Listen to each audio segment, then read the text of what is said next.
LPG ಬಿಕ್ಕಟ್ಟು ಪರಿಹಾರಕ್ಕೆ ಅಗತ್ಯ ಕ್ರಮ ಕೈಗೊಂಡ ಕೇಂದ್ರ ಸರ್ಕಾರ. ತೈಲ ಸಂಸ್ಕರಣಾಗಾರಗಳಲ್ಲಿ 10% ಉತ್ಪಾದನೆ ಹೆಚ್ಚಳ. ತೈಲ ಕಂಪನಿಗಳ ವಿಶೇಷ ಸಮಿತಿ ರಚನೆ. ಪಶ್ಚಿಮ ಏಷ್ಯಾ ಬಿಕ್ಕಟ್ಟು. ವೈಮಾನಿಕ ಇಂಧನ ದರದಲ್ಲಿ ಭಾರೀ ಏರಿಕೆ. ಇಂಧನ ಮೇಲ್ತೆರಿಗೆ ವಿಧಿಸುವುದಾಗಿ ಏರ್ ಇಂಡಿಯಾ ಹೇಳಿಕೆ. ಕೋವಿಡ್-19 ಲಸಿಕೆಯ ಅಡ್ಡ ಪರಿಣಾಮ. ಬಾಧಿತರಾದವರಿಗೆ ನ್ಯಾಯಯುತ ಪರಿಹಾರ ನೀಡಬೇಕು. ಕೇಂದ್ರ ಸರ್ಕಾರಕ್ಕೆ ಸುಪ್ರೀಂ ಕೋರ್ಟ್ ಆದೇಶ. ಮುಂಬೈ, ಬೆಂಗಳೂರು, ಚೆನ್ನೈ ಹೋಟೆಲ್ಗಳಿಗೆ ಎಲ್ಪಿಜಿ ಕೊರತೆಯ ಬಿಸಿ. ದೇಶಾದ್ಯಂತ ರೆಸ್ಟೋರೆಂಟ್ಗಳು ಮುಚ್ಚುವ ಸಾಧ್ಯತೆ. ಭಾರತೀಯ ಹೋಟೆಲ್ ಮಾಲಕರ ಸಂಘದ ಕಳವಳ.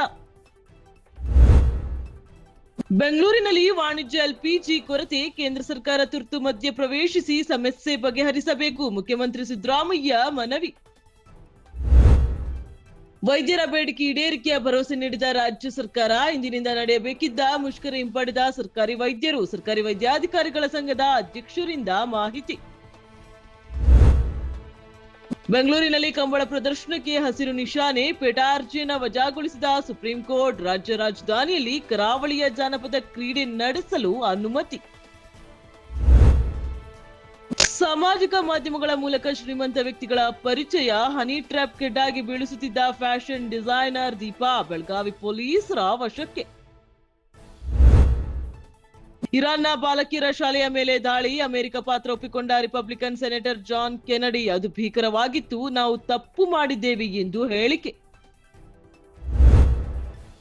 ನಿಮಗಿಂತ ಶಕ್ತಿಶಾಲಿಗಳಿಗೂ ಇರಾನನ್ನ ನಾಶ ಮಾಡಲು ಸಾಧ್ಯವಾಗಿಲ್ಲ. ನೀವೇ ನಾಶವಾಗದಂತೆ ಜಾಗರೂಕರಾಗಿರಿ. ಟ್ರಂಪ್ಗೆ ಇರಾನ್ ಎಚ್ಚರಿಕೆ. 2026 ಐಪಿಎಲ್ ಟೂರ್ನಿ ಮೊದಲ 20 ದಿನಗಳ ವೇಳಾಪಟ್ಟಿ ಮಾರ್ಚ್ 12ರಂದು ಪ್ರಕಟ. ಬಿಸಿಸಿಐ ಕಾರ್ಯದರ್ಶಿ ದೇವಜಿತ್ ಸಾಯ್ಕಿಯಾ ಹೇಳಿಕೆ.